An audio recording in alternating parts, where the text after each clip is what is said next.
नमस्ते मित्रों, सभी को जय श्री राम। आज हम जानेंगे भगवान शब्द का गुण व्याख्या पंच तत्व में समाये परम सत्य।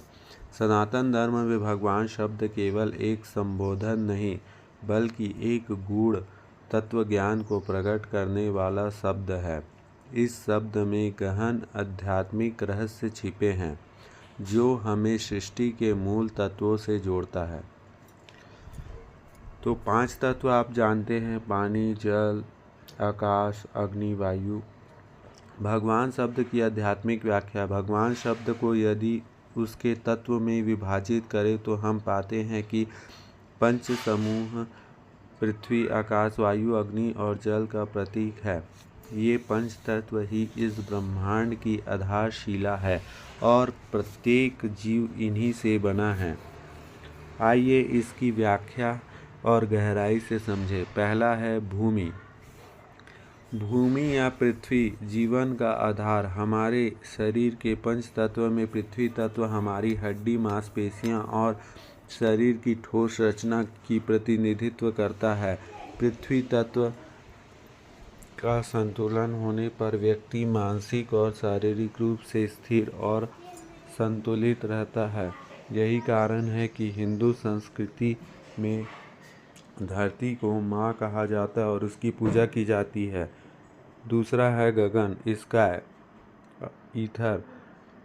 गगन या आकाश यह अनंत शून्य है जिसमें यह समस्त ब्रह्मांड समाया है। आकाश तत्व चेतना का प्रतीक है जो इस आध्यात्मिक ऊंचाई तक ले जाता है। यह आत्मज्ञान, अनंतता और परम सत्य को दर्शाता है। ध्यान और साधना के द्वारा व्यक्ति इस तत्व के प्रभाव का अनुभव कर सकता है। वायु। वायु तत्व जीवन शक्ति का प्रतीक है। शरीर में प्रवाहित प्राण वायु, ऑक्सीजन इसी तत्व का कार्य है। वायु का संतुलन शरीर और मन को स्वस्थ रखता है।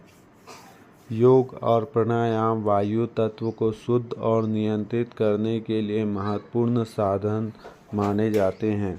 अग्नि। अग्नि तत्व ऊर्जा और परिवर्तन का प्रतीक है। यह हमारे शरीर में जठर अग्नि पाचन शक्ति के रूप में विद्यमान रहता है और आध्यात्मिक रूप से ज्ञान की अग्नि के रूप में प्रकाशित होता है। अग्नि न केवल भौतिक प्रकाश देती है बल्कि मानसिक और आध्यात्मिक प्रकाश का भी स्रोत है। हवन और यज्ञ जैसे अनुष्ठान इसी तत्व की ऊर्जा से जागृत करने के लिए किए जाते हैं। नीर, वाटर। जल तत्व स्नेह, करुणा और प्रवाह का प्रतीक है। यह शरीर में रक्त, रस और अन्य तरल पदार्थों के रूप में उपस्थित रहता है। जल में शुद्धिकरण की शक्ति होती है, इसलिए हिंदू धर्म में तीर्थ स्नान और गंगा जल को पवित्र माना जाता है। भगवान प्रकृति में व्याप्त परम सत्ता। इस व्याख्या से स्पष्ट होता है कि भगवान कोई सीमित व्यक्तित्व नहीं है बल्कि वे संपूर्ण सृष्टि के कण कण में व्याप्त परम सत्ता है। वे पंच तत्वों के रूप में हमारे चारों ओर और हमारे भीतर मौजूद है। जब हम इन तत्वों का सम्मान करते हैं तो हम भगवान के निकट जाते हैं। सनातन संस्कृति में पंच तत्व का सम्मान। हमारे ऋषि मुनियों ने प्रकृति के इन पंच तत्वों की महिमा को समझाते हुए अनेक विधियों की रचना की है जिसमें इसका संतुलन बनाए रखा जाए।